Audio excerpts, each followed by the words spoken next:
All right, everyone. I'm Abram. I'm with Founder Panel. I help produce this event with Chris from Entrepreneurs Association. This is Love Your Customers. You guys are the lucky ones. The rest of the group is in traffic. I figure this is going to be finished. All right. So Love Your Customers. This is all about customer services event, why it's important. The people that are not here don't think it's important. So most likely their companies will be bankrupt soon. So you guys are lucky. All right, so we first want to thank UCLA for providing this amazing venue. UCLA, specifically Anderson School of Management. We've done a bunch of Founder Panel events here, and they've always been very gracious. And as well, Entrepreneur Association, who spearheaded this event with us, so we're really appreciative. Okay, we have a couple of announcements. This is the format, which you have to push back 30 minutes on everything.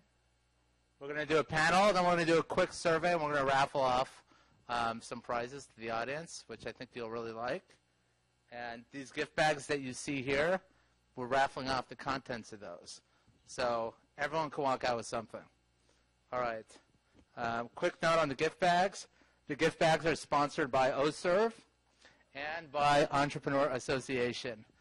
And we'll go through the contents a little bit later. So Founder Panel has done lots of events. That's our group. Who's here from Founder Panel? Raise your hand. Nobody? We do events to help entrepreneurs grow their businesses. So we regularly have very high-profile panelists as we do tonight. These are some of the companies where we've had generally the founders or C-level executives from. That kind of gives you an idea of what is a Founder Panel event and who could you see at one of these events. All right. This is some of the sponsors that we've had in the last year or so that we just want to thank. UCLA, obviously. A lot of UCLA organizations up there. Startup UCLA. Moving along. Oh, I do want to mention, is Jerome here? So the center logo is from a co-working space called Blank Spaces. So the very first event, a couple of years ago, the very first Founder Panel event was hosted by Jerome at Blank Spaces. And we've had tons of events there, and he kind of reached out to me, and he's like, what you're doing is really important, and it's really important for entrepreneurs to know how to build big companies. So you're going to do events with us. So I want to thank Jerome. Raise your hand. Anyone who needs co-working space and a really coolly designed place. He's also an architect, so everything is very modern, contemporary, very cool-looking places. Speak to Jerome. Speak to me. I'll get you a deal. Okay, so Chris, you want to come up and say a little bit about Entrepreneur Association so people have a concept? This is okay. Here, fix this. It's not that obvious. There you go. Okay. Hi, everyone. There you go. It works. Sorry. So, well, good evening, everyone. Thank you very much for being here. Thank you very much, Aaron, for helping put this together. It's, always fantastic events. Thanks to our panelists. We're, as an academic institution, we're always really interested in hearing about what it's like in the real life, and your experiences are really invaluable to us. So I think I'm speaking on behalf of the entire Entrepreneur Association and Anderson, and, thanking you for sharing your experiences with us tonight. I think we're all really excited about that.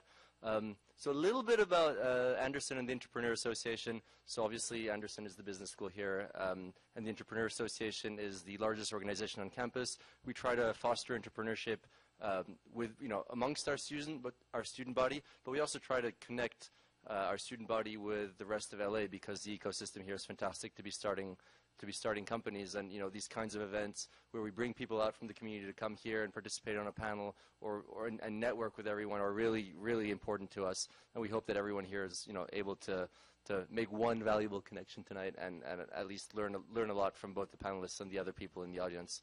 So Aaron, thanks a lot once again for helping putting this together, and we thank you all for being here, and we really hope you enjoy the evening. Thanks a lot.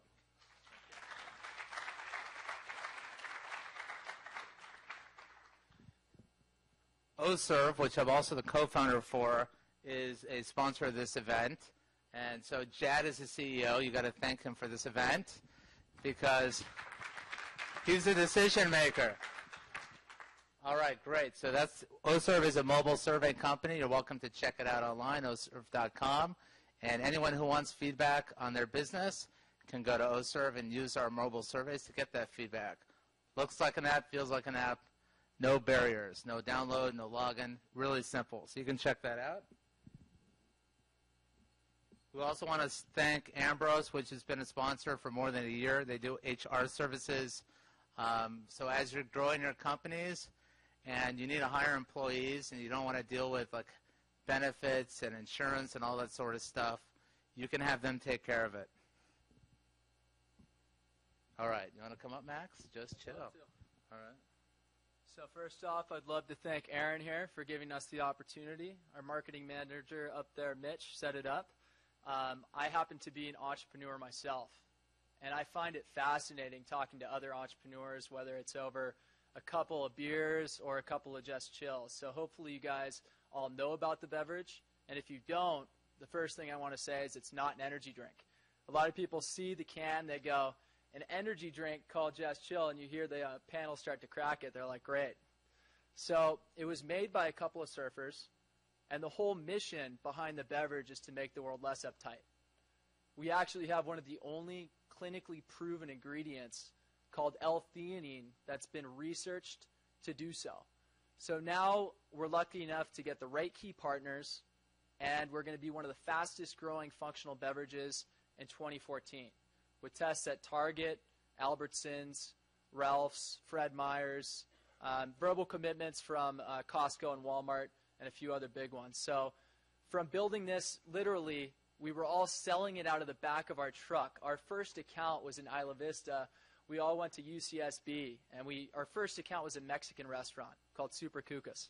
And now going into these big accounts, it just feels like we're starting to hit these milestones, and soon, maybe with enough resources, enough passion, and enough management, we can soon be a great global enterprise like these panels today.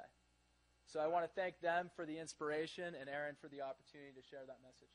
Definitely. You're welcome. And finals, UCLA students' finals are next week. So after finals, you can drink some Just Chill, right? All right. Moving along. All right. One of our sponsors, and they're in the gift bags, is Maya Brigadeira Brazilian Sweets. We've had her cater some of our events in the past. You may know of her. They're really good chocolates. All the panelists have a box of her chocolates. And we're going to raffle off a couple of boxes of her chocolates tonight. And they're all fat-free. As long as you don't get on the scale tonight, you're perfect. All right, so this is a book called Hug Your Customers. And really the whole event was inspired in many ways from reading this book a couple of years ago on customer service. This is Jack Mitchell, who basically owns a couple of very well-known high-end department stores on the East Coast, Mitchell's and a couple of other stores. And this guy has if you want to learn how customers will hug your company and be loyal and make you a lot of money, you got to read this book.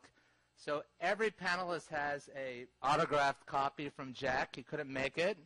He's going to be a panelist, but he's actually in Israel, overseas, on vacation. So every panelist has an autographed copy, and we're going to be also raffling off after the panel portion of the evening some of his autographed books to audience members. Fantastic book.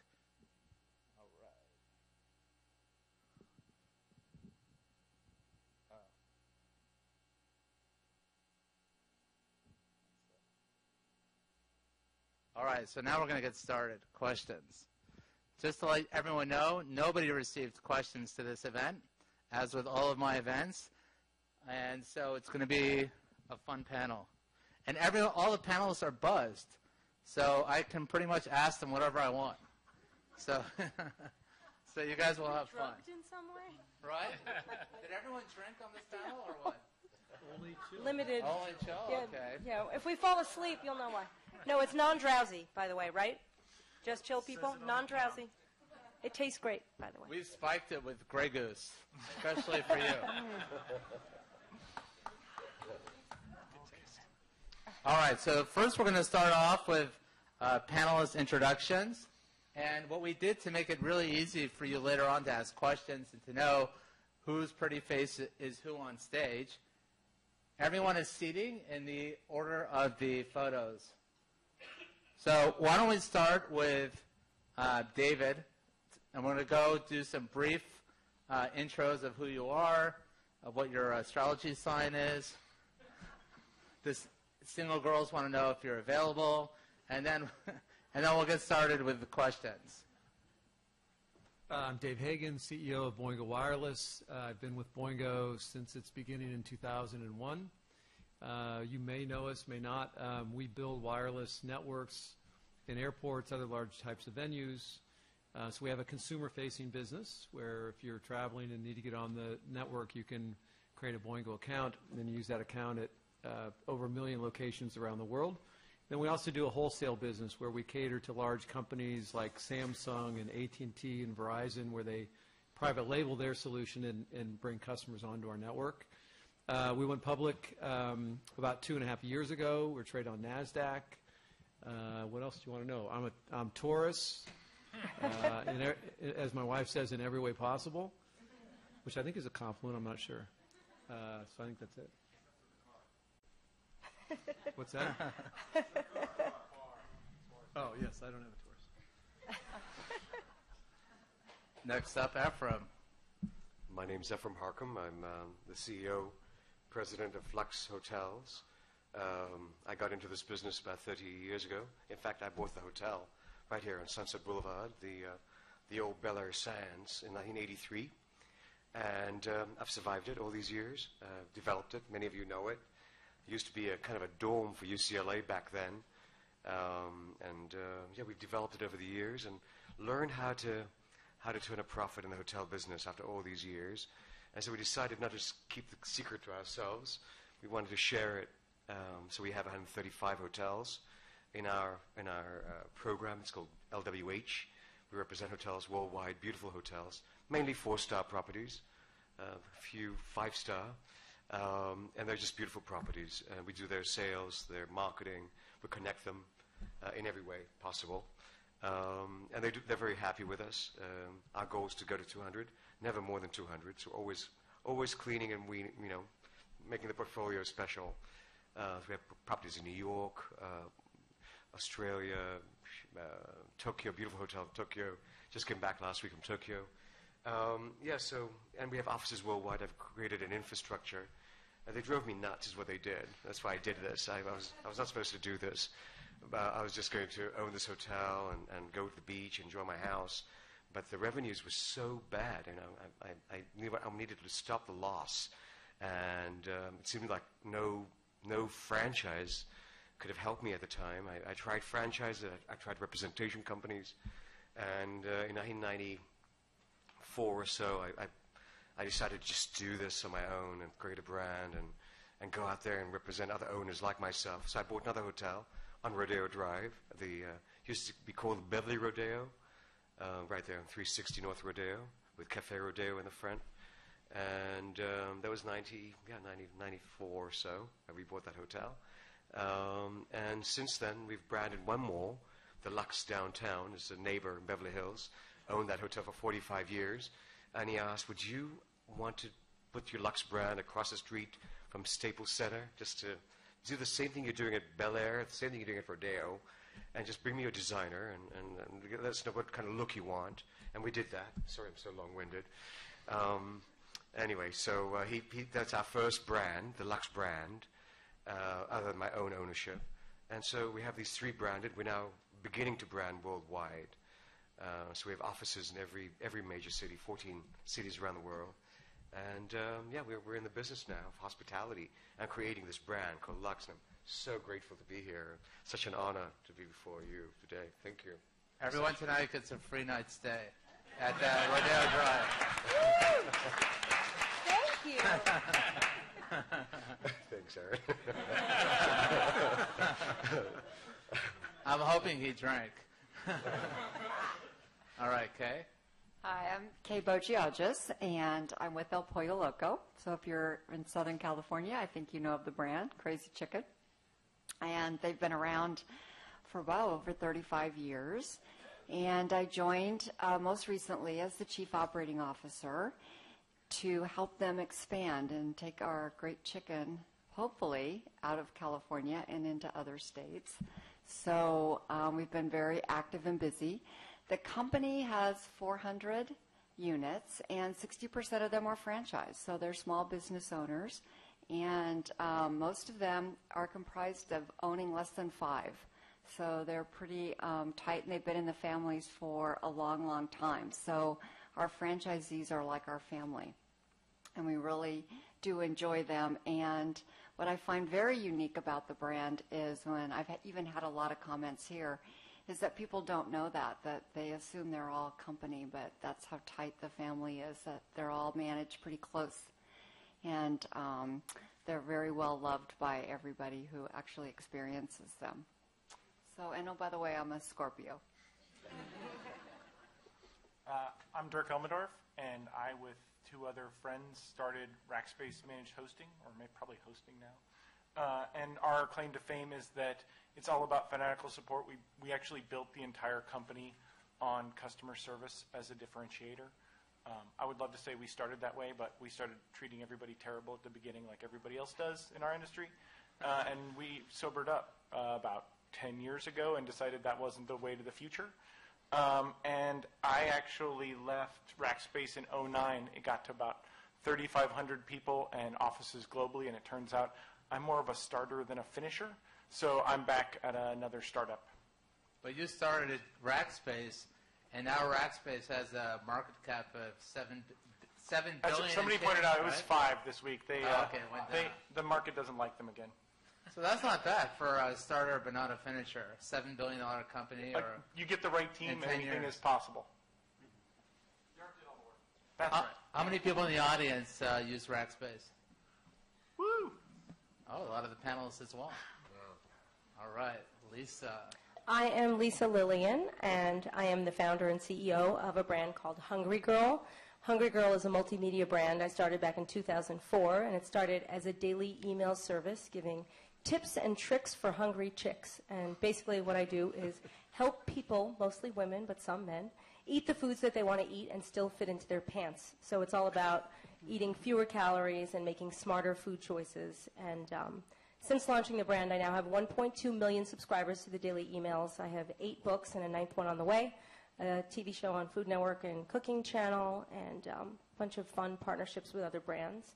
And if you don't know what Hungry Girl is, check it out online.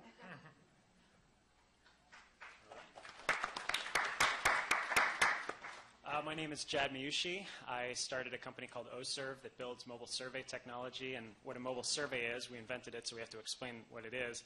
It's a customer experience that you take through a mobile device where you're giving feedback, and it's a really built-for-mobile experience. So it's unlike any survey you've ever taken before. I know the word survey has a negative connotation, but we're improving that.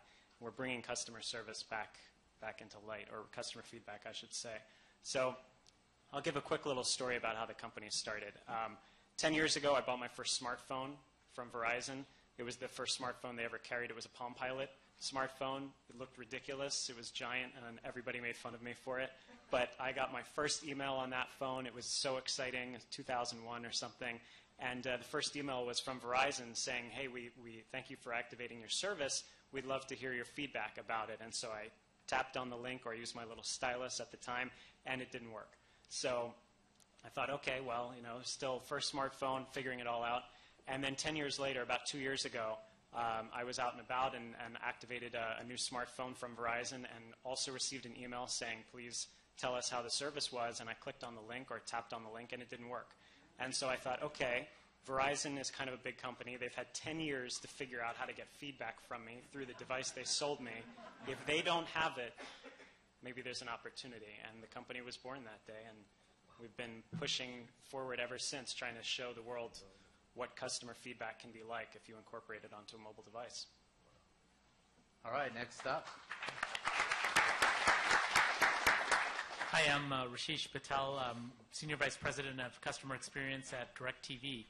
And, DIRECTV launched its service in '94, and it launched in a marketplace of really a cable monopoly, and consumers really just hated doing business with their cable operators. And so we've enjoyed phenomenal growth over the last 18 years, and so we're now sort of the largest pay TV platform by number of subscribers worldwide. We have 35 million customers across the Americas, across the U.S. and Latin America. And what's really sort of fascinating for us at this time is, since then there has been a lot of sort of evolution in the marketplace, and now you have the advent of Netflix, Hulu, Amazon, Apple, Google, all wanting to disrupt the pay TV space. And all of a sudden we feel like we're the cable operator, and we need to be much more sort of innovative and customer focused. And so I recently, about a year and a half ago, took on the role of heading up customer experience, thinking about it more broadly across the organization. And it is a pleasure to be here, and I, like David, am a tourist. And how big is DIRECTV? For those of us in the audience who don't know. Yeah, it's the company's grown quite quickly. So we are about $32 billion in annual revenue. Just to put that into context, when I joined the company, I remember it was a very big deal that we had moved into the Fortune 500 list. This is about 11 years ago, and I think this year we'll probably move into the Fortune 100 list. We just passed McDonald's in annual revenue. So it's been, in a very short period. 94 is a pretty young company, and so it's been really phenomenal to see just culturally the organization deal with growth, and so it's been a great sort of story, but we want to make sure we're relevant. So anyone that needs to raise money for their business tonight, they can just talk to you right after, right? You probably have some good stock options. 10 years, $34 billion company. That's not bad. All right, so let's get started. Let's start. The way this panel works is you kind of speak freely. We have a lot of awesome questions, so I may cut you short here and there to get to some of the other content. But let's get started. So how do you as panelists define customer service? Everyone's like blank stare. Why don't we start with David? How would you define customer service? So I think of customer service as really an element of the total brand experience. So every interaction that every customer has with the company is part of the brand experience. So customer service, sort of as a department, I try to think of it differently than that. It's part of the brand experience. So whether they're calling customer service, consumer, whether they're getting onto our network, whether they're interacting with one of our web pages, whether they're tweeting about us, whether they're, whatever they're doing, interacting with the Boingo brand, that's part of the brand experience. So I view customer service really as a delivery of that sort of human touch, customer touch point, again, but it's got to fit under the whole brand experience. And we want to make it easy to get on the wireless internet, right? We try to make it simple. We want to sort of have a fun brand, hence the name. It's not really a serious brand. And so when customers actually interact with us live, call customer service, we want to make sure that they have a great experience. We resolve their problems. But again, I think of it in the context of the overall brand experience. Anyone else have a thought? These are the real easy questions, guys. I think he described it perfectly, truly. Okay, all right. How can we add to that? So well said. Let's move forward. I actually, Sure. I think the expression, the word, the customer service, it just lost its real meaning, and it's those that go deeper than just that word, customer service, and really, genuinely, truly care about the end user, and honestly care about his or her experience to make it a special one, is the one that wins. And really, that's what we try to do from the point of reservations to the end. In fact, it's how I feel is on one of our charts. It's at the end, and we care about that end user.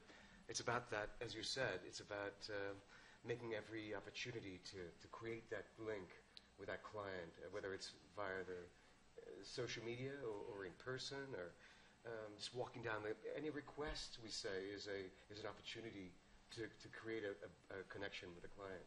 So that's a good lead into the next question, Efrem. Is how did customer service help your company grow? Wow. So, wow.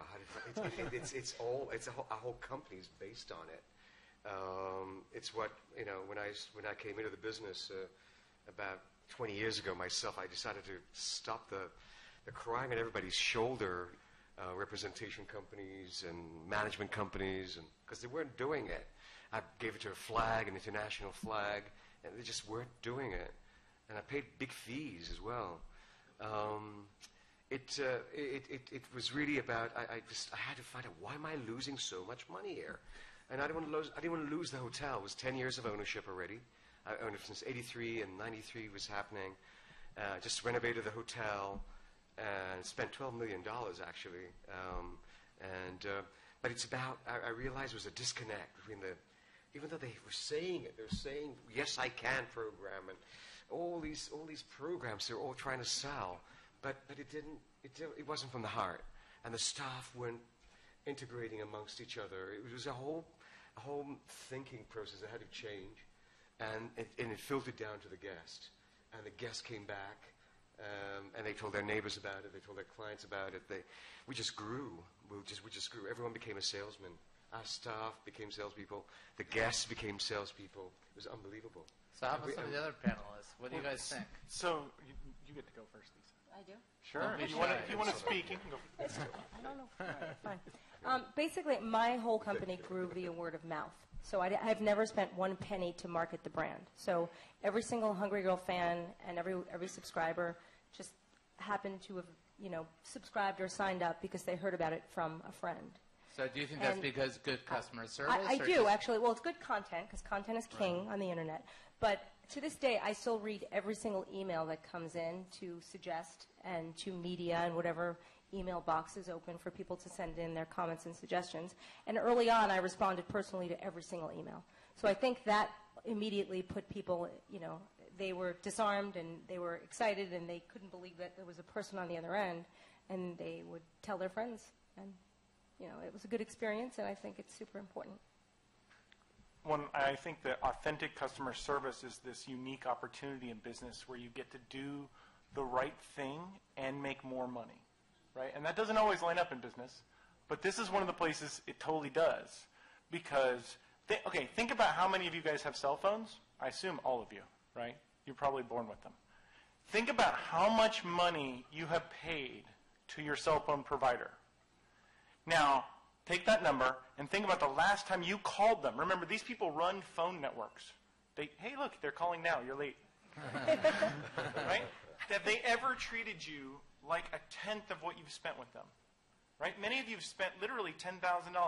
If you called them right now, would they treat you like you were a $500 customer? Would they treat you like a $20 customer?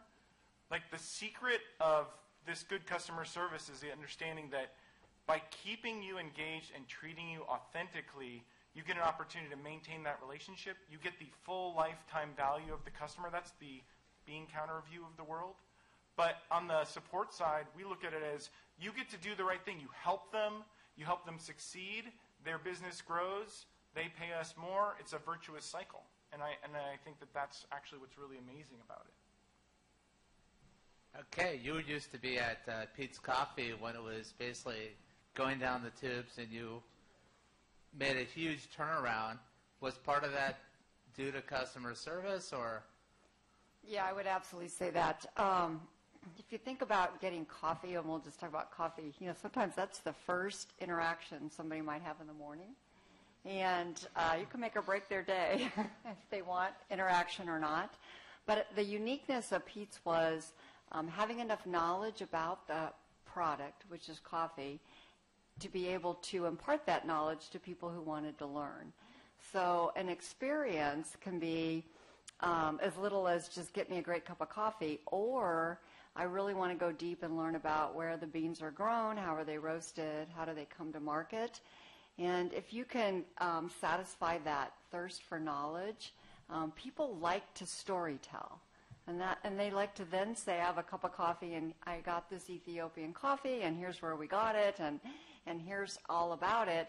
And people then connect with the brand, but then they connect to the person who actually told them about that. And then they connect to the location. So all of that builds upon itself, and it only takes one person to kind of rip that apart. People then don't come back.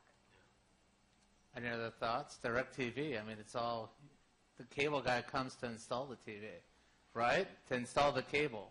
That's right. I mean, it is, I think several of, the points were hit were spot on, right? Authentic.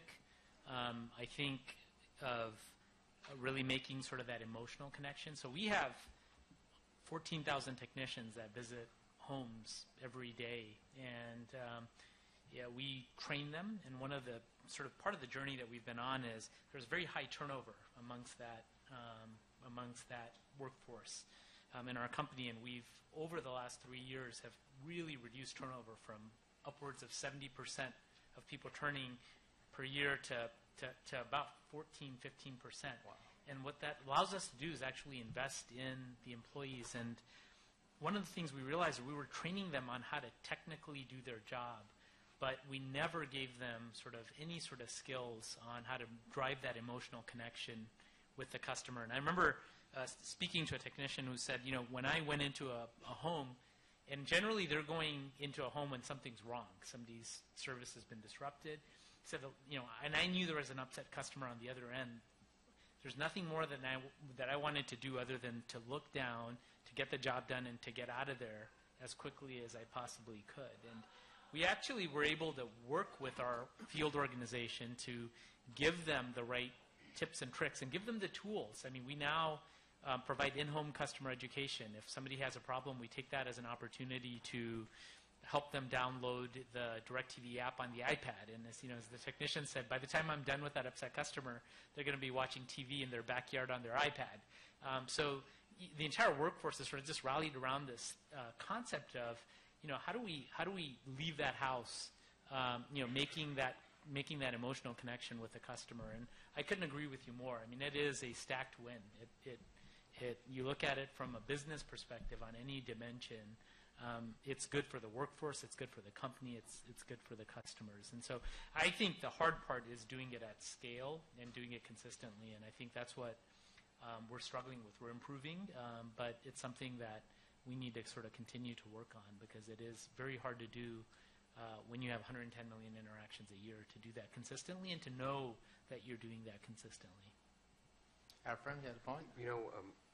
We decided, when I came on board about 15 years ago, I decided that I noticed how nervous the staff were when a new guest coming into the property, and the whole new person, maybe with a Louis Vuitton bag or whatever, just intimidated by individuals. And so we thought, what, I had to make it fit, I had to make it work, and I couldn't take a chance on training one person at a time. What we did was we created a program that as soon as the guest arrived, the front desk, we have someone here in the audience that actually knows this, has done this. So we actually welcomed them with a letter from me or the general manager to the property for a glass of wine at the bar and a comment card. We want to know what you're thinking about, what's going on, this experience, right from the get-go. It's right there in the envelope with their handwritten, their name handwritten.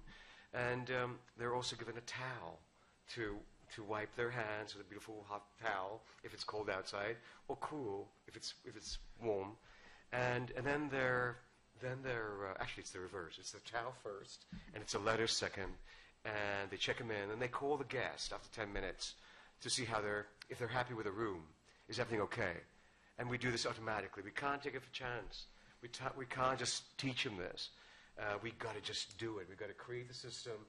And it's these details is what make the difference, and it's wrote for our properties. You should be expecting it when you next go there, Aaron.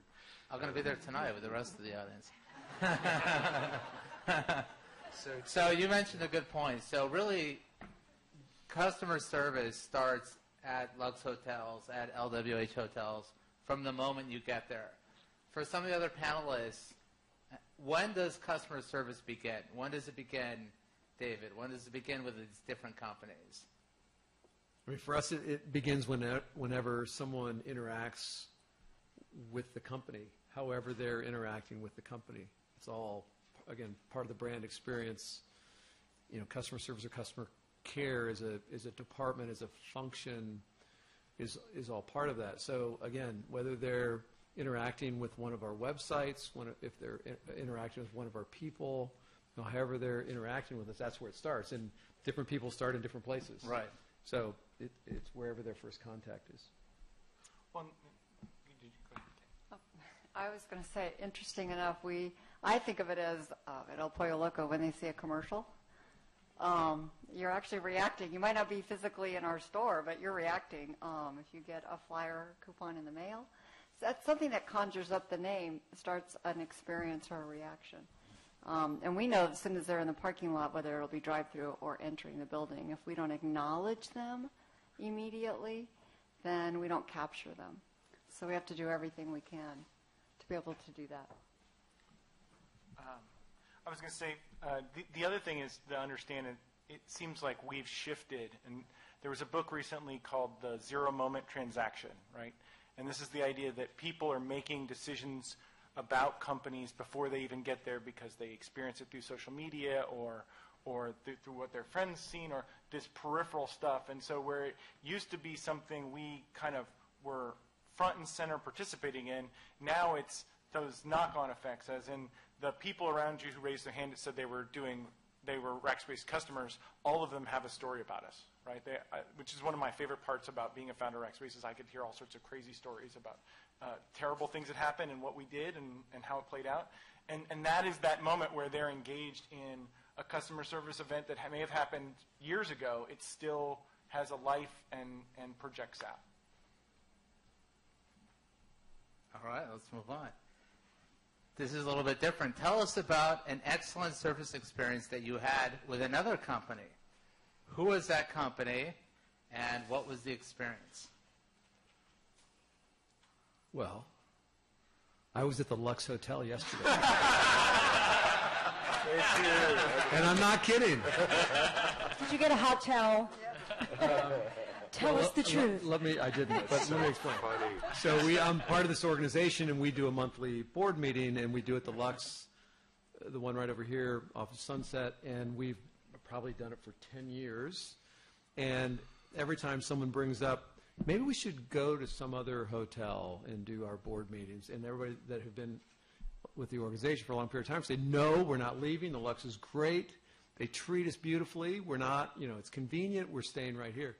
And what's amazing about the company is that, even the not the bellman, but who gets the car? The valet. Sorry. The valets are so service oriented. I mean, they just want to get your car for you as fast as they can get it. I mean, they just want to make sure that you're happy. And to me, that's the best attribute of a great company is, probably the lowest paid person, I think, in the company is delivering this incredible customer service experience. And that starts at the top, right? I mean, you don't get that unless someone at the top is caring about how customers are taken care of. And so it's true. I'm a huge fan of the Luxe. So. I was actually at the Luxe a couple weeks ago, and I tipped the valet guy like $50 extra, and I went home in a Ferrari. Amazing service. It's amazing. So I also only go to the Luxe. That's why I'm driving a rental car. Now I know what happened. I got the rental. You have the Taurus. I got the Ferrari. Just kidding.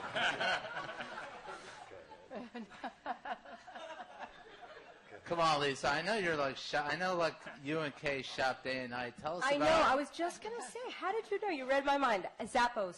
Incredible customer service. So give us the first time I ordered a pair of shoes and I ordered them on a Sunday night and they showed up on Monday. I almost had a heart attack. Has anyone experienced that from Zappos? Amazing. It's like there's a little Zappos man living in my driveway that has everything in my size. So I am an online shopper to the nth degree. Every day is Christmas in my home. And their customer service is the best. And their return policy is amazing. Their delivery is quick. They're really nice and helpful, and they're unbeatable. Not too much, because Tony Shea is not a sponsor, so let's keep it doing that. They're okay. I was going to say, like, my favorite story is because the company is generally terrible at customer service. And this is Time Warner Cable. I don't know if you guys have that out here.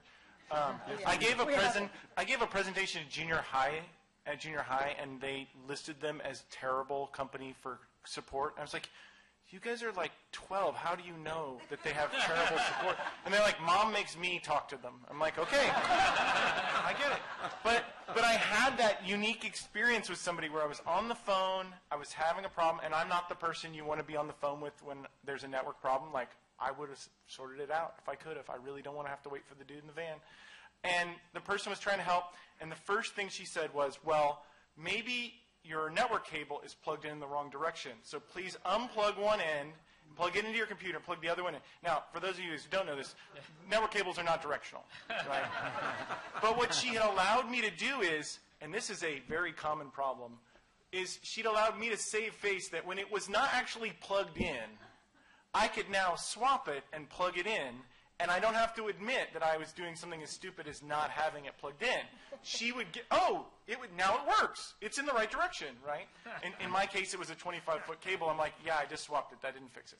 But I was amazed that she was willing to give me the out. And that was actually like the amazing customer service for a company that otherwise doesn't care about anything. Like one of their employees was ready to like give me a moment to go, oh, yes, it's working now. Like when I go, Mom, press this button, it's not working. Okay, is the computer on, right? That's not, yeah, so. So most people on this panel, I think... I would just like to add one. Sure. It's Beverly Hills Police Department. I'm so amazed by them. They show up in 3 minutes. I was having dinner last night with the chief of police of Beverly Hills, Dave Snowden, and I said I'm actually going to mention him if I could tonight. Because I told him I was going to do this tonight, and he said, I modeled my training program with a Nordstrom's program.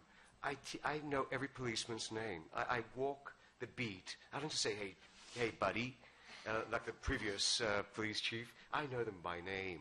And I tell them about the importance of making sure that no one feels bad. If the guy's drunk, I don't want to hear about it.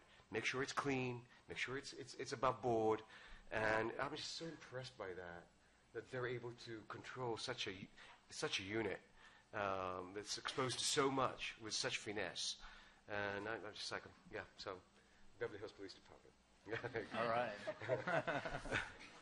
What customer service techniques have you learned from your previous positions? And some of you have done some wild things. So, what do you take from the past that helps you today to provide great customer service?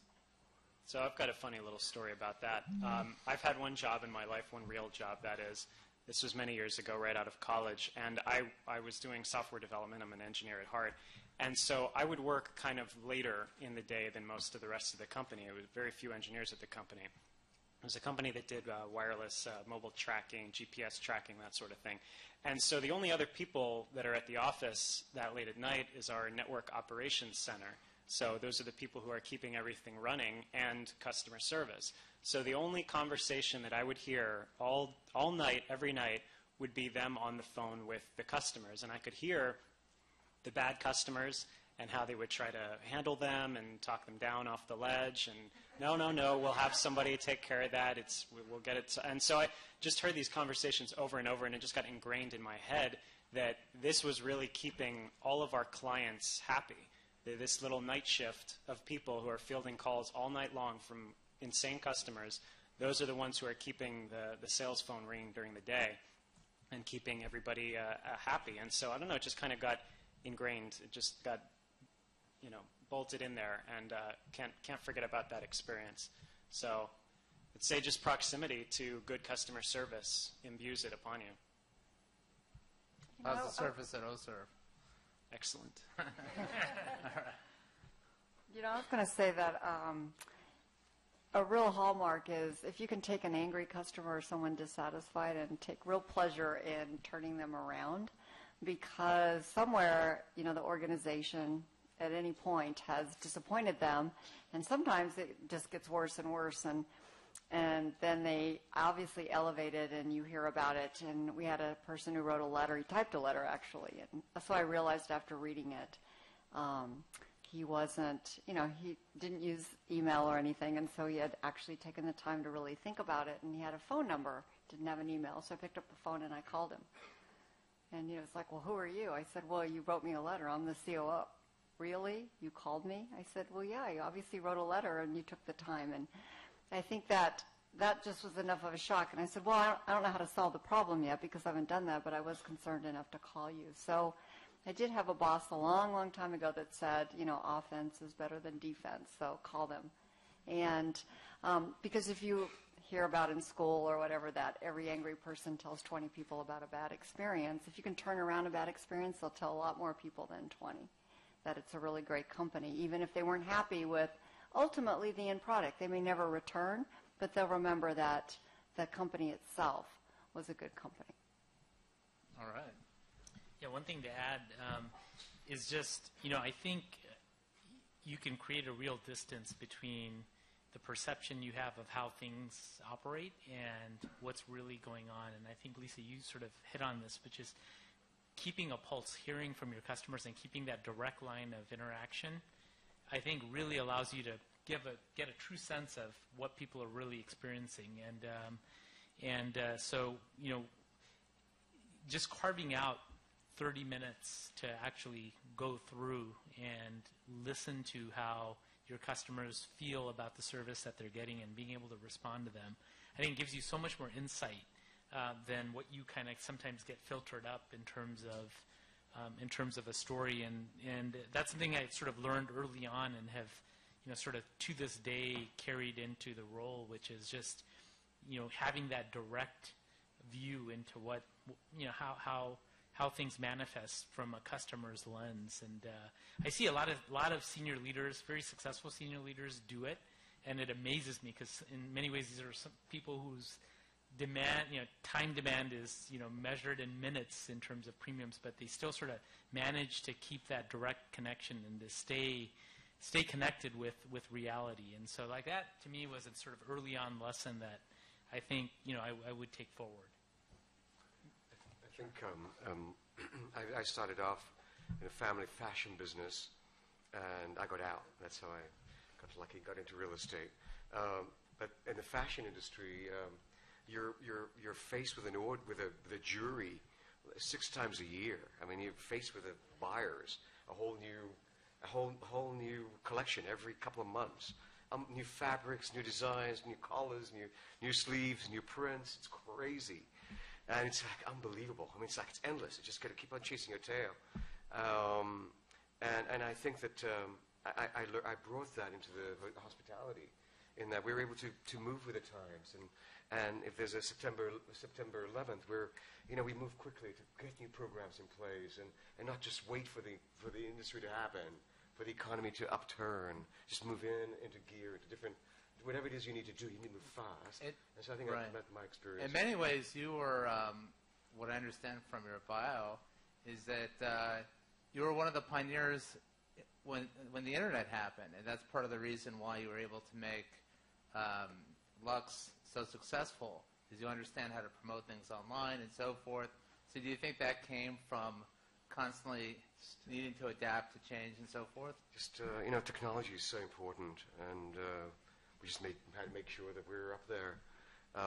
Yeah, absolutely. I mean, whatever facet, whatever revenue stream, we just unplugged it. No excuses, no one's shoulder we could cry on. So we've developed a team. It's about infrastructure. You really can't actually sit here, I don't believe, and tell your story if you don't have the real infrastructure in place. And we really created. I don't think it's possible to sit in a panel like this and not have a machine that's just so about honestly delivering business to hotels. That's what we do. We feed 135 hotels around the world. They're dependent on us. So I have office in Hong Kong. I have an office in Tokyo and in Shanghai, and opening on Beijing in January. One in Sydney, and then I haven't covered Europe yet. And then there's New York and Houston And so they're real people. You've got to really build it. I mean, if you're going to do it, you've got to do it right. And build that infrastructure because you got to deliver. At the end of the day, you got to deliver. And that's really what it's about. Okay, you mentioned in your response about changing a bad experience into a good experience. How do you do that? How do you do that, panel? How do you take a bad experience and change it into a good experience? So what's the end result? I'll jump in here. I feel like it's the perfect opportunity. It's when the people are angriest. And first of all, you mentioned technology and the internet, and that is a total game changer when it comes to customer service. So these days when people are upset with a company, they post on the Facebook page, they tweet, they're very loud, and the smart companies are very responsive immediately. So in my world, a lot of times it comes in the form of an email where someone is irate about something not working, a coupon that we've sent out in an email that's not printing, or something that they've seen that they think is factually incorrect, or they're upset because one of my recipes has 10 extra milligrams of sodium or something, whatever it is. When you take the time to respond personally to them, it completely disarms them. They're shocked that there's a real person on the other end. They're really shocked that if it's me, writing back. And usually, I think 9 times out of 10, they change immediately. They instantly back down. And it's great. It's so simple, and it's really effective. Do you think it's easier to turn those customers into loyal customers because there's been that kind of overcoming of an obstacle? For sure. I mean, then they tell 10 friends, like you guys were saying. Like, immediately they call everyone they know, and they say how amazing the customer service was, or can you believe this happened to me? And then they're a lifelong fan. And the world is beautiful. I also think that as consumers, take ourselves out of our everyday roles. As consumers, I think we've gotten really jaded, and we almost expect poor service. Just think about the past week and every company that you've interacted with, whether it's a product, right, a service, just all the interactions that you have.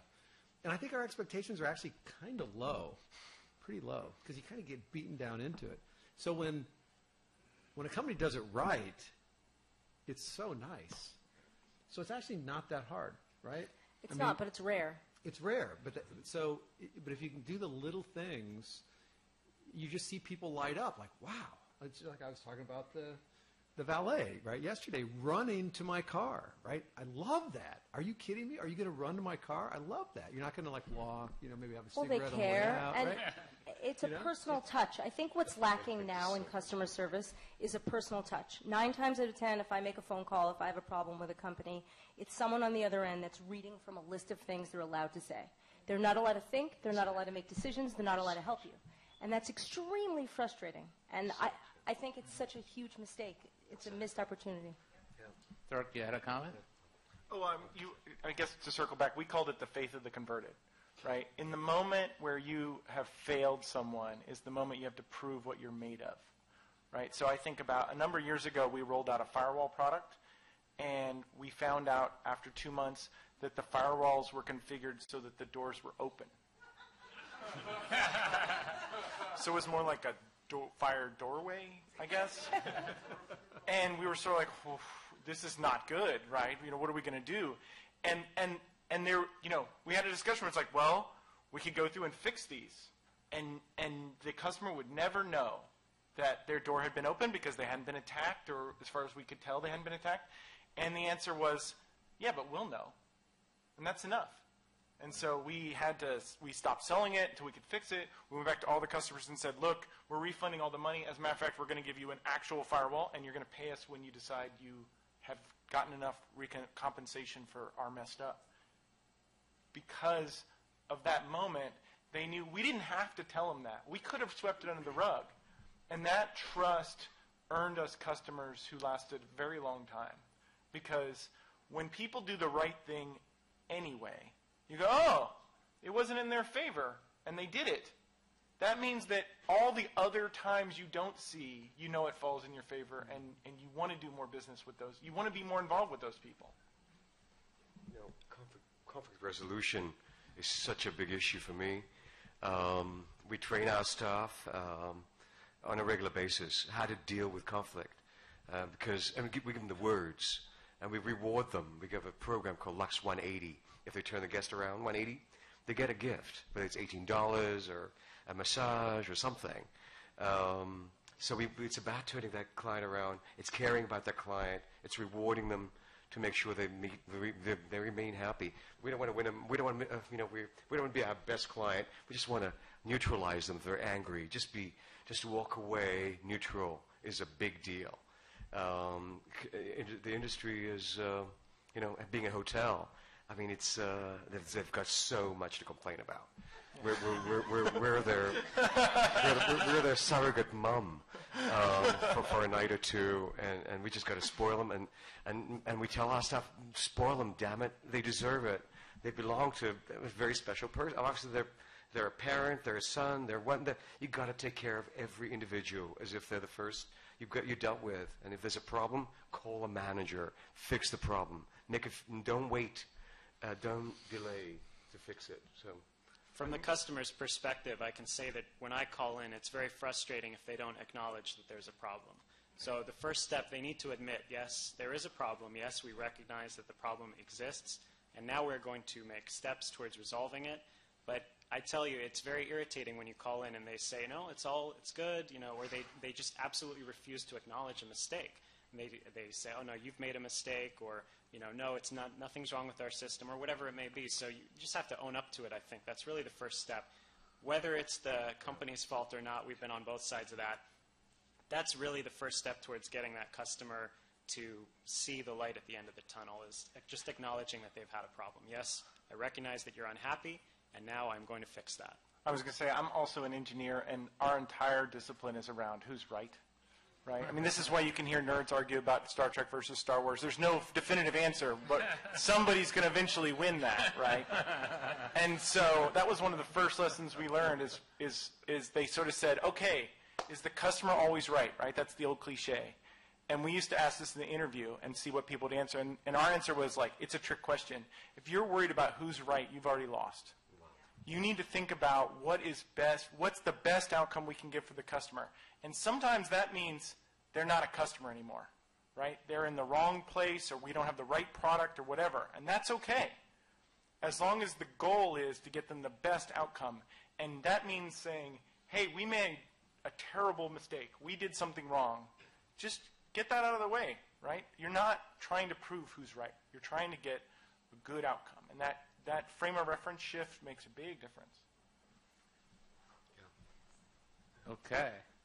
Moving along. So you guys are, I mean, in many ways, many of the panelists are implementing how the service is going to work in the company, deciding what it's going to be. But how do you learn, each of you, how do you learn about customer service? I mean, do you just know everything right now and that's it, and then you just kind of do your thing? Or are there specific publications, conferences, journals, blogs? What do you do to learn more about this topic to give even better service than a year ago? I'll jump in on this one. I don't read anything. I don't go to conferences about customer service. It's really the way I run my business is on instinct. And everything I do from the customer's experience and perspective. So I'm always trying to think about, is this content appealing to them? Does this ad, is it relevant to them? Are they going to want to see this or read this? And it's the same with the problem they have. I always put myself in their shoes and feel what they're feeling. And then I say, well, if I were in that situation, here's what I would want to hear. And that's what I tell them, whether they're right or wrong. That's Do the others agree with that, or what? I would agree. I mean, early in my career, I read everything I could get my hands on. There was this book that I think first really inspired me about customer service, which was called Service America. I don't know who it was written by. It's probably 25 years old now. But now I literally just observe, right? So when am I happy with an experience that I have with a product or service, and when am I not, and why? And then just try and understand that, and then bring that back to the company. But so I think it's very similar. It's not in a book at this point. Right. In addition, I would say 20 years ago, 25 years ago, John Wooden. I met John Wooden. He used to use our hotel, and I just became such a fan And some of those basic points, the attention to detail, treating your employees like family. I mean, it's all our theory, all theories that we all have. But he kind of, he says, this is how I won 88 games in a row. I mean, won 88 games in a row for the Bruins. For the Bruins, right? Yeah. And 10 championships in 12 years. If you said USC, I would have had to remove you. Yeah, of course. So it is. It's being inspired, and you have to teach. You have to pass the inspiration on, and I do that for my team at every level. Whether it's housekeepers, we meet regularly, once a month at least. Housekeepers to everyone, to the general manager, on an ongoing basis. The valet guys as well. We invite them. We cover their departments. We treat them like people, and that's what it's about. He did that for his players, and then Will Chamberlain to Kareem Abdul-Jabbar, and they never forget those moments that they spent with him and his family. So we try to do the same for our employees. We try to make it a family. That's worldwide, from Madrid to London to Paris. So we bring these people in and make them feel like we're one family. It's really fantastic. I love it, and it's become that's why I work so hard now. I wasn't planning on doing this, but I'm actually enjoying it because we see the difference it makes on a worldwide level. If your product or service is good enough, do you even need customer service? Why bother, right? It's never perfect. It's never good enough. It can always be better. What do you guys think? I mean, you guys have great products. Do you really? You have to watch your back at all times. You never know who's going to be right behind you and take over instantly. So that is, I know that was a trick question, but that's absolutely untrue. Yeah, lots of prowlers out there. Yeah, I mean, look, you can ask Facebook. Yeah. Let's all talk about Facebook's customer service. It's non-existent. Yeah. Let's talk about MySpace. Where are they now? So Facebook could disappear instantly. So they should fix things. Facebook's not a sponsor, right, Aaron? No, they could be now with all the pet So we could secretly slam them a little bit in this room, but anyway. I also think that, instead of looking at customer service as a function, it really should be looked at as a continuous feedback loop, right? So and what's interesting about in customer service departments, especially as companies scale, I'm sure you deal with this at DIRECTV, it gets to be about the stats, the quantitative stats. Right. How many calls, what was the time to answer, the length of the call.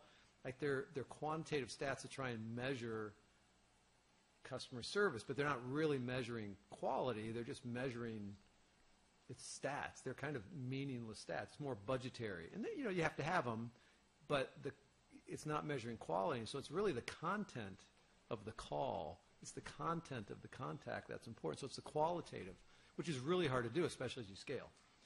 But what's in that content is what customers are telling you about your service or product that you need to change, right? So it shouldn't be viewed as you're providing service or trying to just solve a customer's problem. You aggregate those issues, and it's like, oh, you know what?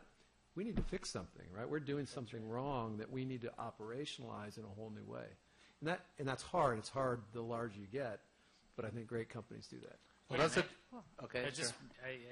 One thing to add is I think you essentially get what you measure, and that is exactly the problem that you run into. And one of the sort of earliest things that I saw when I stepped into my role was, we onboard a customer in a matter of 3 or 4 days. They will have seen an ad. They will have talked to DIRECTV or their partner to buy the service. They will have had somebody visit their home, and they would have received a bill. They would have made a phone call. And each organization kind of looked at, they optimized for their specific sort of metric. And what you lose in that is what the customer actually goes through. And we ran this concept where we actually took all of those people who touched the customer and said, hey, you're actually responsible for how happy the customer is at the end of this onboarding period. And the initial sort of emotional reaction is, but I only control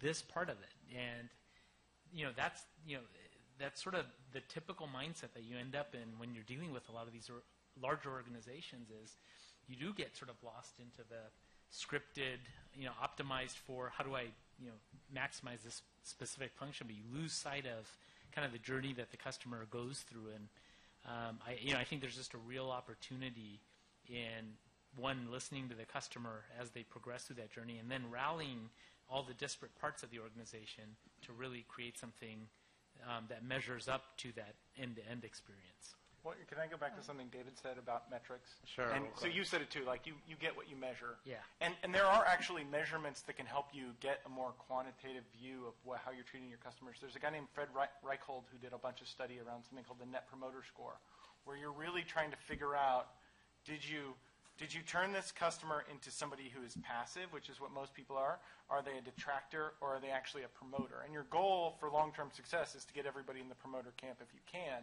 And we had to use that tool as we scaled to kind of go, okay, we have all these different groups, you're having all these different touch points, but at the end we're judged on, do they walk, they don't go, oh, well, Rackspace is a great accounting department, but their network operations team is terrible. Like, they just go, Rackspace is terrible at the end if they're a detractor. And so there are some ways to measure that more holistically that aren't just the kind of old school spreadsheet-driven madness that are the reason why phone companies suck. We're going to actually switch topics, so maybe hold it to the end. And we're going to talk about the people who deliver your customer service. So why don't we start with what qualities do you look for when hiring staff specifically for customer service? Can anyone do customer service? No. Okay, so what do you guys look for in people who interact with your customers, whether it's by phone, in person, so forth? Well, in the business where we're delivering a food product and or trying to make sure that we get an accurate order, the person we hire, besides just understanding the business intellectually, they have to be able to have teamwork, believe it or not, because they have to be able to coordinate with everybody in the restaurant in the restaurant itself, and they have to be able to have some dexterity. So with their hands, it isn't just I can think about it. I really have to want it. And a lot of people say, "Oh, we just hire people who are nice or friendly," and really that's one element, but it's not all of it, because you have to kind of bring your whole self to work, and it's everything about them. Want to be a team player with the team they work with the customers that come in? Do they want to put their stamp of approval on everything they do? So if we're making something just in time, we don't want products to go out that they wouldn't be proud of. So that takes a type of person who really wants to make somebody else feel satisfied. What do you think, Efrem? In our industry, 24/7, 360 days a year, just doesn't stop. And you can't be perfect every time with every one of those employees, but you've got to stop and you've got to give them that time, and you got to get to their hearts and you got to know them. They've got to know your culture. They got to know the culture, and it's so important that as future business people, that you know your employees, that you really understand that you can't be there. You've got to go home. Someone's got to be there to check in those guests, to welcome those guests. Someone's got to take care of the business. And it's your people. You've got to be so good to your people. It's all about your people. It's all about people. And we just, we try to make them allies. And training we offer training. It's a free service for us. We don't charge our hotel members for training. Any training they want, technology, free of charge. So that really, we believe that's where it's at. Just empowering those people, your employees, at every level. Yeah. So, Lisa, you also touched on empowering. How do you empower your employees to deliver great service? Well, in my world, most of the Hungry Girl employees don't have contact with the customers. Okay. So it's very limited. Very limited interactions, whether it could be at book signings or, only a handful of people actually email people who send in emails with complaints. So that's not the most relevant question for me, but, it is important to meet to meet the needs of the person who is having an issue. And everybody who works in my world knows that. And Right. I do think it's important to not have canned responses. I mean, I touched on that Right. earlier, but I think the problem might be that we've become such a litigious society that a lot of companies are just afraid. They're afraid to empower employees to make decisions because they're afraid someone's going to sue them if they say or do the wrong thing. So I think that could be a problem. I know I'm opening a huge can of worms there, but I really believe that that's an issue. Okay, what do you think? Is it important? I do empower. Are the El Pollo Loco employees empowered to solve problems, to take care of customers outside of, you know, the script that they're trained with, or? Absolutely. They understand that customers are coming in to get a food product and that they need to deliver that food product. And they'll go to any length to make sure that the customer gets what they want. But, you know, many times we don't know we've forgotten something or we haven't made it right. And guess what? They come back and say, we didn't do that. And that's where you can't really script that. You know, they just have to know to satisfy the customer. Who knows if it's true or not, or where the mistake lies? That really isn't the issue. The issue is we want them to leave with a bag that has the right products in it, so they come back. And you cannot monitor that. You have to train that and have them know that it's totally okay to give them what they need. It's funny. My doorman yesterday, I was walking down the corridor on Rodeo Drive, my hotel on Rodeo, and my bellman comes up to me and says, Mr. Harkham, pats me on the back and says, Mr. Harkham, I just want you to know that a guest already asked what I did here, and I said, I own the place. And it felt so good. And it felt so good. And I told him, you know, it's one of my lines in all the conferences. You don't just, this guy is a new employee. He's only been there for like 6 months. So he hasn't heard me say it, but I tell him at every opportunity, you don't just work here, you own the place. Feel like that. You own the place. Take charge. I'm giving you that space. Whatever it is you're earning, just grow here. This is your opportunity. And so it's very honest. We talk to them at that level. And obviously it filtered through. And so it's a, you know. I think part of the trick to empowerment is that you have to make sure that you don't just say, hey, you're empowered. Congratulations.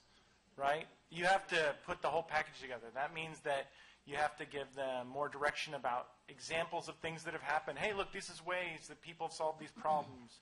This is how we reward you. This is how we recognize you when you do these things. I mean, I was literally in situations where I was inside the company, I was working on projects, and I could not get servers built for me, for my projects, because customers were in front. And it was sort of like, okay, that's how it works. If you have a customer on the phone in your hand, you could literally do almost anything.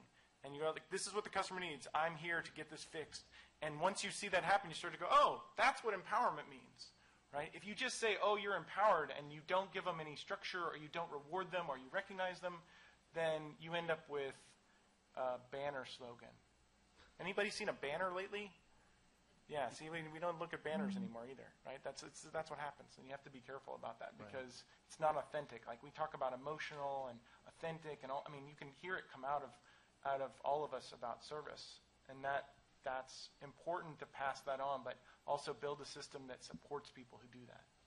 Yeah, and I think that it's also very important when you have people under you that they're communicating honestly with you and telling you about problems that occur, because even with us, we're tiny, but people will insulate some of the damage from us. They, you know, as a superior, as, you know, somebody above them, they don't want to share bad experiences, but it's so critical that we're aware of these bad experiences, even at the beginning. So I think that just convincing people, anybody who comes in, that they need to be honest with whatever. If everybody calling in is having you know, a horrible experience, they need to be honest about that and not just try to smooth it out on both ends and then hope that it all works out, because that just then we're disconnected, and then we're just out of touch with reality, and we think it's good, and then they think it's good, and then all of a sudden, you know, the pipe slows down. So you just have to make sure that they are telling you everything that's happening and not sugarcoating it. Okay, we're going to switch phases to feedback. How is customer feedback part of the customer experience?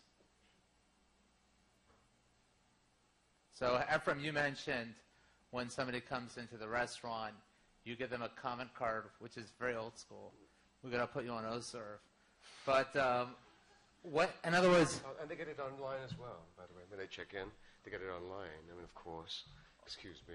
They get it physically and online as they check out on the way to the airport. They're already seeing it. It was so nice to have you. You know, such a pleasure to have you. Please respond to this. And would you, if you like the experience, go to TripAdvisor and tell those 56 million users every month to stay at our Luxe or LWH member hotels. And boy, it works. That reputation management is so important. And we're teaching these hotels all over the world. They have no knowledge of how important it is to respond, like you said. I mean, to write that letter. They had no idea. We just, that's what we do. We just tell them, hey, guys, respond. It's easy, and the complaint goes away. I'm so proud. My 3 hotels here in LA are in the top 20, ranked top 20 in TripAdvisor. So for the Los Angeles market, out of 350 hotels, thank you. Out of 350 hotels, we rank top 20. It's because of statements like this. People just wanting to tell the world about their good experience, and it's paying off. It really is paying off. Well, so I've done it both ways, right? I built a hosting company that was built around not supporting customers called Server Beach. We did it as an experiment to see how much we meant it. And what we learned is that there's this whole idea of a denial of service company.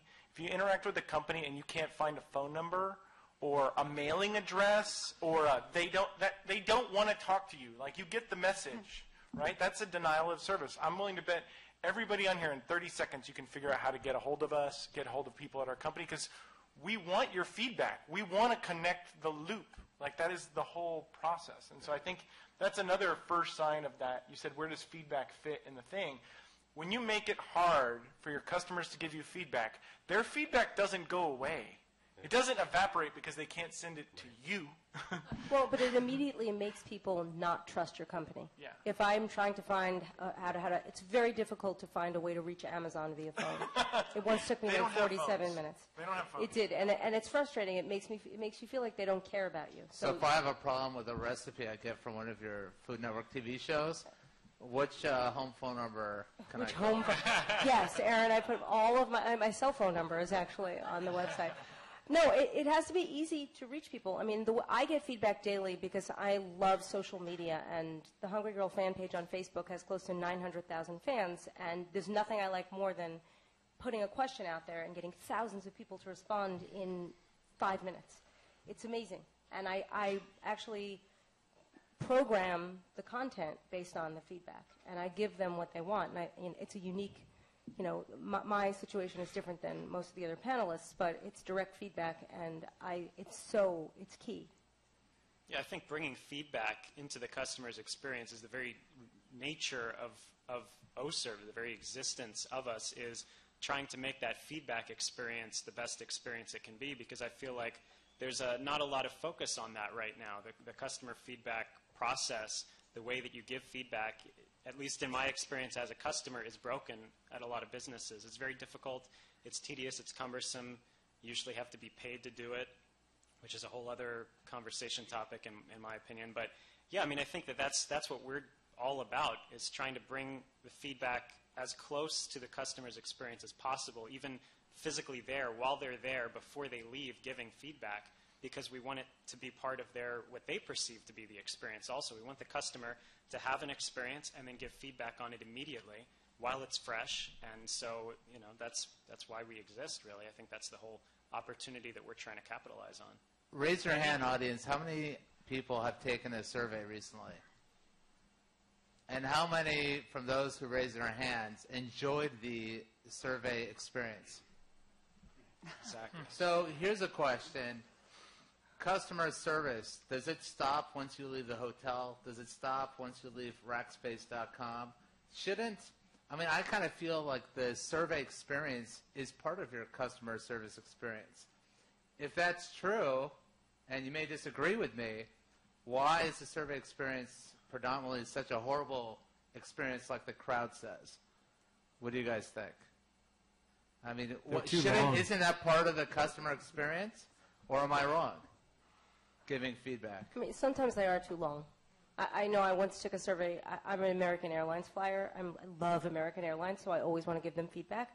But the other day they sent a survey that took probably at least 30 minutes to take.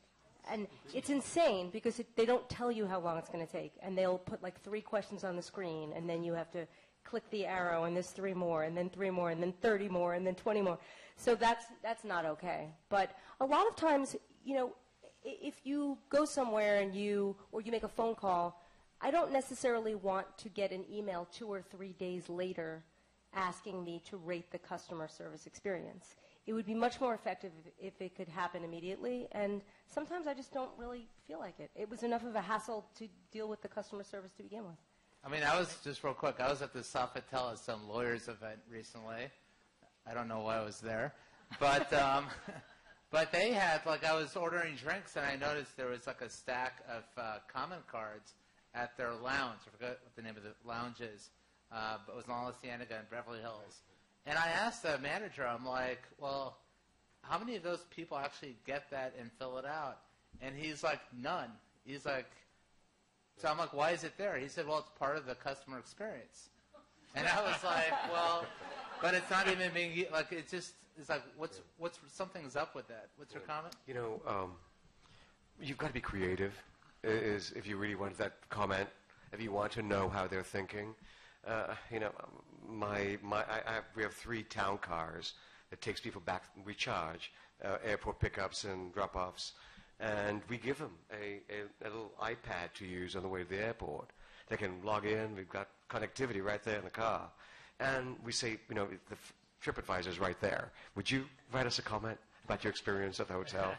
And they're getting a favor. They're getting an iPad to use and contact family on the way to the airport. So here we are, and they're doing us a favor in a sense.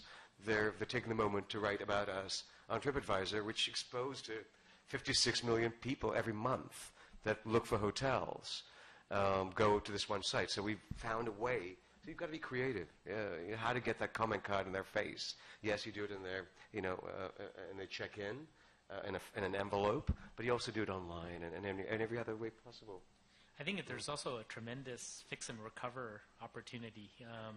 We started making the folks who had a negative experience or were part of delivering a negative experience actually respond back to the customers who had taken the time to tell us so.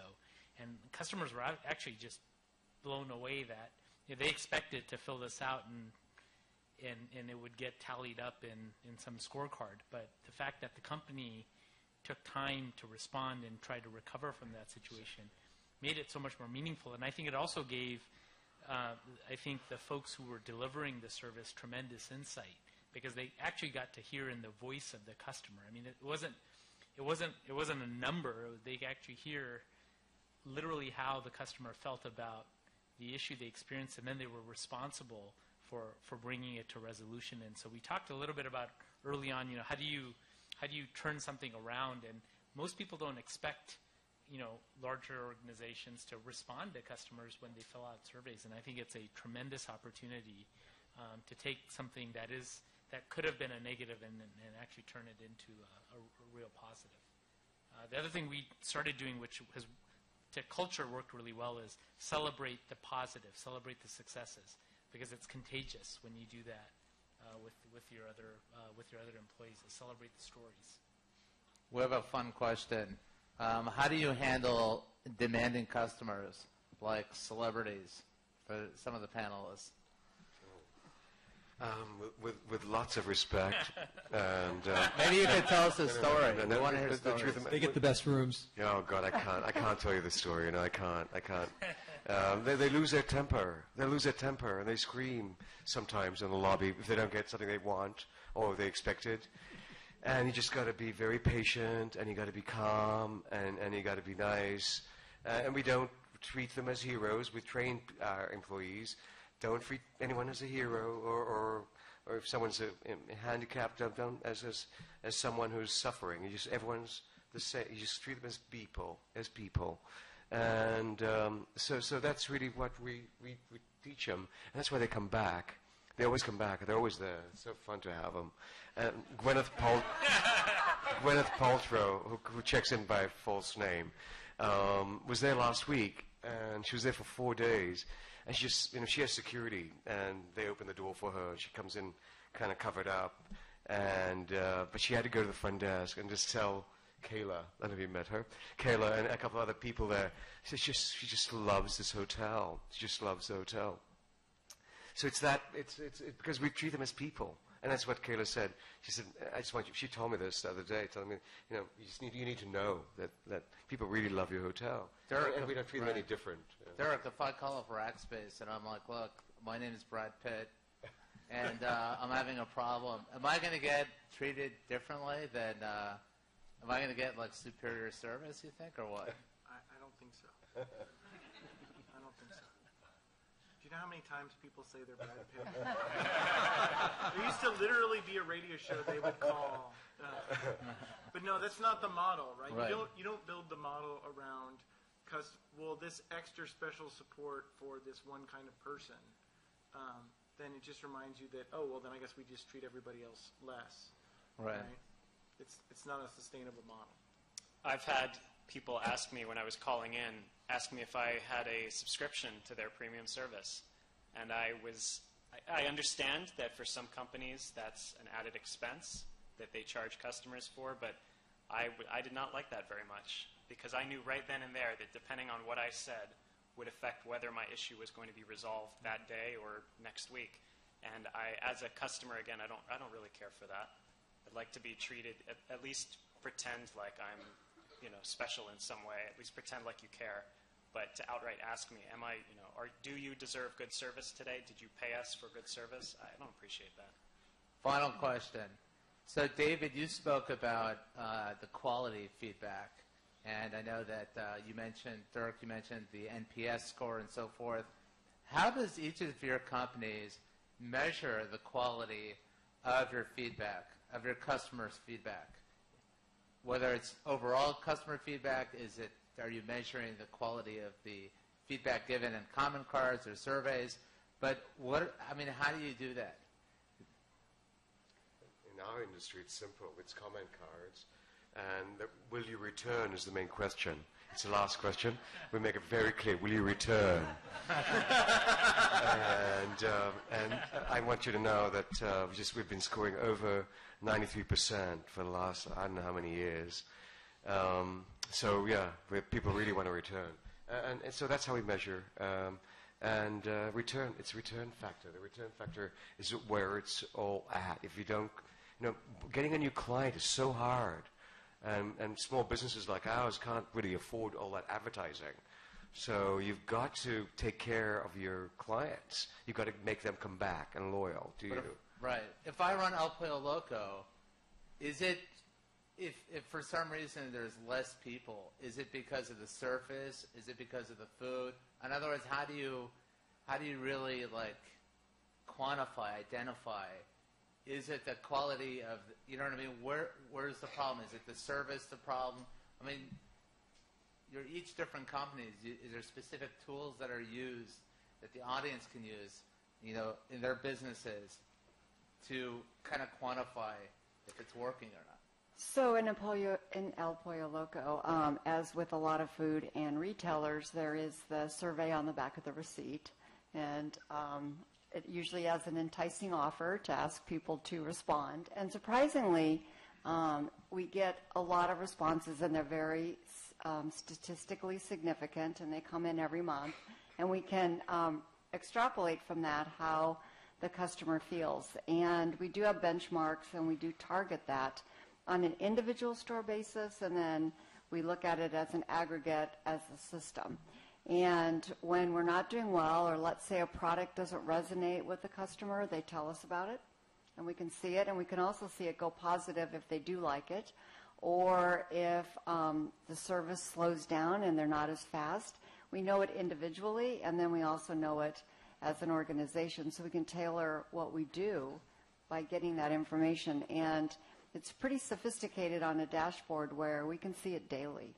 So it's called in, and every store can key in and find out who's made comments on their individual store and what they look like in the whole system.